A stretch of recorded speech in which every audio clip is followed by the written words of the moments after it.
So after watching this movie, I really want to meet Nelson Mandela. He seems like a really cool guy. He seems like he's got a lot of things to, talk about, and like he's got a lot of viewpoints on. I'm sorry. Oh, he's. Oh.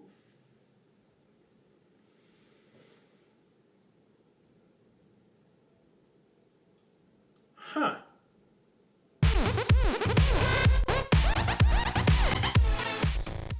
Welcome to Reviews. I'm Chase Lim here to review Mandela Long Walk to Freedom. This is the biopic of Nelson Mandela, and he was the first democratically elected president of South Africa. Now let's dive into this movie. Now, as you guys know, Nelson Mandela died last week, and this movie came out probably a month ago, limited release, so the movie came out before his death, so just calm that down. They didn't try to capitalize or profit anything. It just worked out weird like that. So this movie basically focuses from beginning of his life to, a little bit after when he was elected,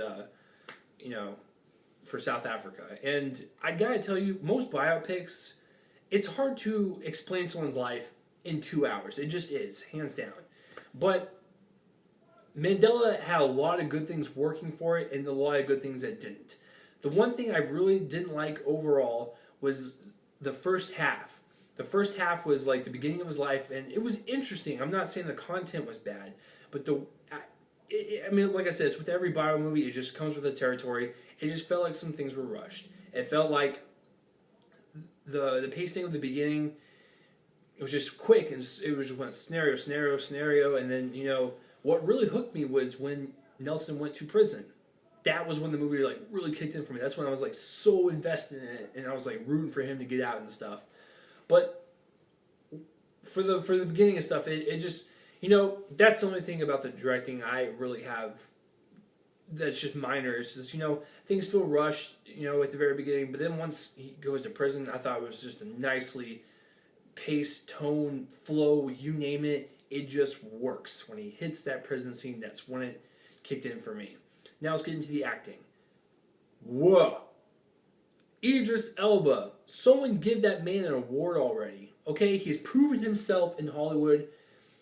This just proves it even more. He was so unrecognizable at the very end as Nelson Mandela that the makeup and the gray hair and the gray eyebrows, it really looked weird on Idris Elba. That's how good it was. It just looked weird and realistic. But he kills it in the role. He's so good in this role. And it's one of my favorite acting from an actor's performance I've seen this year. Like, it's just that good.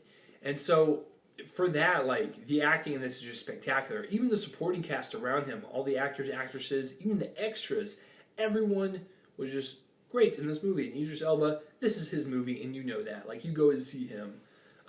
Cinematography, I thought was good. I thought it was really good. Like, it captured, each decade and era nicely. I thought it did very well. The editing, like I said at the very beginning, it's just fast. I know, like I said, it's hard for biopics to do that in 2 hours. You gotta explain someone's life in 2 hours. Not easy. We keep saying that. But that was the only thing. But then, like I said, once it hit the prison scene, nicely paced after that. So the editing was overall strong, just at the very beginning. But other than that, I'm going to give this an 8 out of 10. I think it's a very strong rating for this movie. And you need to go see this movie. If you don't know who Nelson Mandela is, you're not going to read a book, and you're probably not going to go on the internet because you're probably lazy. But that's okay. That's okay. There's a movie for you. And I'm not talking about my normal subscribers. I'm talking about the teeny boppers that have the attention span of a Vine video and a goldfish. So I'm talking to you. Go see this movie, learn something about one of the greatest about one of the greatest, one of the greatest men. Now I just screwed up my own sentence structure. Whatever. One of the greatest guys on earth that ever walked. And it was very interesting. Like I said, I liked it overall. 8 out of 10 is very strong. If it's in your area, please go see it. I know it's a limited release right now, but it should hit theaters Christmas Day. So that is my review of Mandela Long Walk to Freedom. And if you have seen Mandela Long Walk to Freedom, comment the places right below my face and let me know. I am Chase Lee, and thanks for watching Real Reviews, and I will see you guys later. Goodbye.